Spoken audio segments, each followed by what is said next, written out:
नमस्कार, सत्यदर्शन न्यूज मध्ये आपले स्वागत आहे। मी पायल शहा। एक नजर टाकूया आजच्या ठळक घडामोडीवर। जब तक सूरज चांद रहेगा, इंदिरा जिनका नाम रहेगा।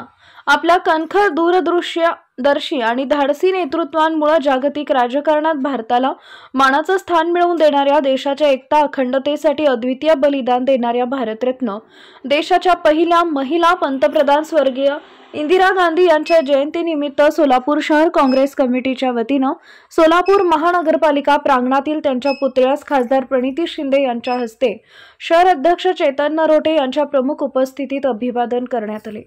यावेळी प्रवीण निकाळजे, विनोद भोसले, जुबेर कुरेशी, देविदास गायकवाड, तिरुपती परकी पंडला, युवराज जाधव, विवेक खन्ना, हरुण शेख, सिद्धाराम चाकोते, बसवराज म्हेत्रे, अनिल मस्के, गिरीधर थोरात, लखन गायकवाड, शकील शेख, संजय गायकवाड, सागर उबाळे, इलियास शेख, कुणाल गायकवाड, गौतम मसलखाम, सुभाष वाघमारे, हाजी मलंग नदाफ, नूर अहमद नालवार, महेश सर्वगौड, करुमनिस्सा बागवान, सुमन जाधव, शोभा बोबे, शुभांगी लिंगराज, चंदा काळे, संघमित्रा चौधरी, डॉक्टर मीना गायकवाड, बालाजी जाधव, मेघश्याम गौडा, रफिक चकोले, शुकुर शेख, चंद्रकांत टिक्के, संजय कुराडे, आबा मिटकरी, अप्पा सलगर, ज्योती गायकवाड, मुमताज तांबोळी, रेखा बिनेकर, रुकिया बानू बिराजदार, पूजा चव्हाण, अनिता भालेराव, चंद्रकला निजमल्लू, मीना गायकवाड, मोहसिन फुलारी, शिवाजी साळुंके, नागनाथ शावणे, अभिलाष अच्युत गटला, सुनील डोळसे, पंडित बुवा गणेशकर, रज्जाक तांबोळी आदी पदाधिकारी कार्यकर्ते उपस्थित होते।